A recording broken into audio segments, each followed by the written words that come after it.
Soulful Progressive with FNN-Feminist News Network, that feminist news that's right for you.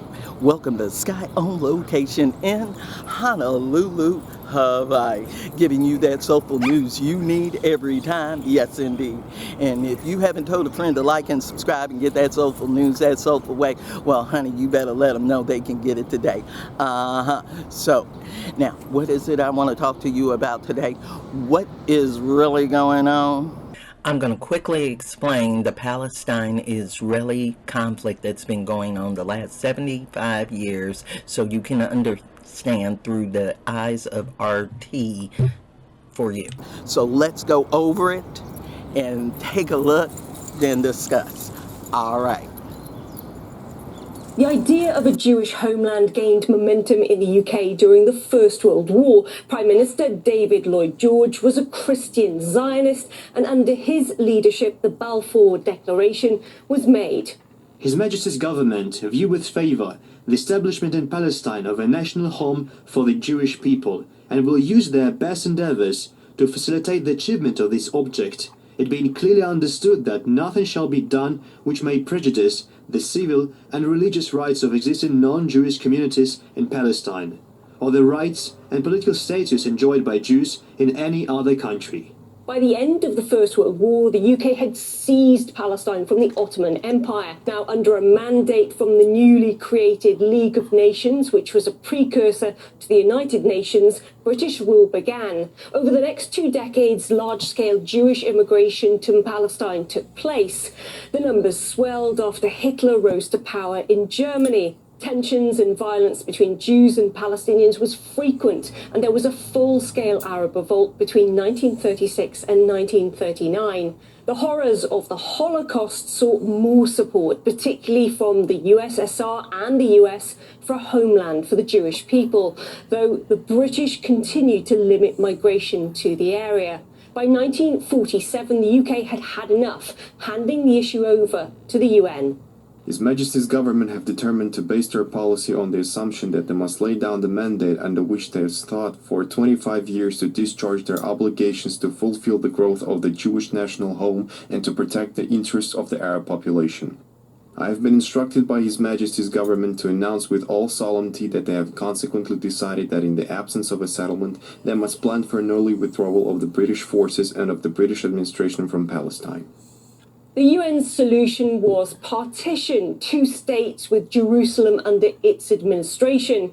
The Palestinians and neighbouring Arab states rejected that plan, calling it unfair. Jewish leaders seized the moment and in 1948 declared a Jewish state. And by virtue of our natural and historic right, and on the basis of the resolution of the United Nations General Assembly, hereby declare the establishment of a Jewish state in Eretz Israel.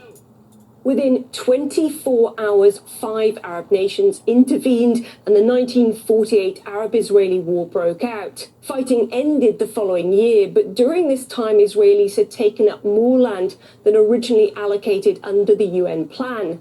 New frontiers were created and what we now know as the Gaza Strip was occupied by Egypt, and East Jerusalem and the West Bank held by Jordan. During the 92 frontiers were created and what we now know as the Gaza Strip was occupied by Egypt, and East Jerusalem and the West Bank held by Jordan. During the 1967 war, Israel occupied these territories, forcing the UN Security Council to weigh in. The resolution calls for the withdrawal of Israeli troops from the occupied territories, acknowledges the claim of sovereignty, territorial integrity, and political independence of every state in the region, and calls on the UN Security General to appoint an envoy to facilitate an acceptable solution to the conflict. Then, in 1974, following yet another war, the UN General Assembly reaffirmed the rights of Palestinians. It took more than 14 years before a Palestinian state was proclaimed at a meeting in Algeria. Up to 1994, the Palestinian Liberation Organization, the PLO, ruled in exile until the Gaza-Jericho Agreement saw the withdrawal of Israeli troops from those areas. It was a follow-up to the Oslo Accord, an agreement between Israel and the PLO to find a way towards peace and self-determination for the Palestinian people. But over the decades since that deal, peace talks have failed. No state has been formalized for Palestinians, and while the Palestinian Authority has some quasi-control over the West Bank, it was ousted from Gaza during elections in 2006 in favor of Hamas. And while the Palestinian Authority, dominated by Fatah, recognizes Israel as a state, Hamas in Gaza does not. Successive Israeli governments, meanwhile, have refused to negotiate with both Palestinian groups in recent years. All right. I know you heard that, saw that, and is into it because she was telling the truth. That's what's going on. Comparatively to what has happened, comparatively to what has happened, to what has been happening since 1949, since the agreement with Britain in 1917, you see the map. You see how it looks.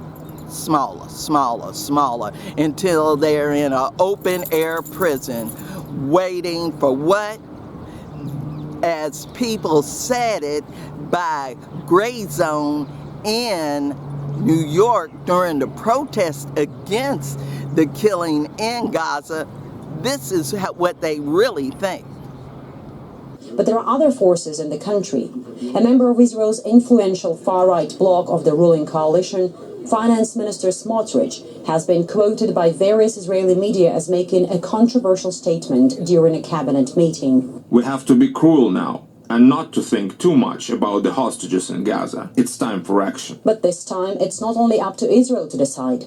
There are foreign nationals among the hostages from around 30 countries, which seem to have clearly set their priorities. That's ugly, no good, wrong, and it doesn't hold their humanity in strong. It makes them look horrible. They makes them look monstrative. They makes them look like the Nazis that killed them in World War II. And that ain't right. To go in and take over a people's sovereign land, tell them you have a right because who told you? Who's God? No, it was Britain. God didn't lay that out because those people were already there. And if you are having a fleet from the U.S. and sending your warplanes and everything else, and you're trying to tell Iran and Hezbollah to not join in, what you're doing is inviting more. Because if Saudi Arabia has something to say about it, if Iran has something to say about it, and even Putin has put his 2 cents in on it, and China has too, you know it's wrong. You know it's only controlled and brought on by those in the U.S. that support this type of horrible non-two-state solution, which Israel and Palestine needs. Well, yes, indeed. I'm going to tell you. And if you agree with me, leave those comments below and let me know at FeministNewsN@gmail.com. Don't forget to like and subscribe to the YouTube channel and that Facebook page. And remember, I'm that Soulful Progressive one on Twitter. Got that rant of the day on Blogger. I'm still that one-woman team with the news crew. Yeah, thanks for subscribing, boo. And if you care to get me a cup of coffee or help out with the doggies, that's Venmo at Skye Soulful Progressive. Mahalo and thanks in advance, because believe me, honey, you have really helped out and I appreciate that. And in this era of hate, we're gonna have to participate, and you know why. So we do not have unjudicial killings and revenge killings all over Israel, all over Palestine and Gaza. Thanks for watching. Thanks for joining. Peace. Stop the killing.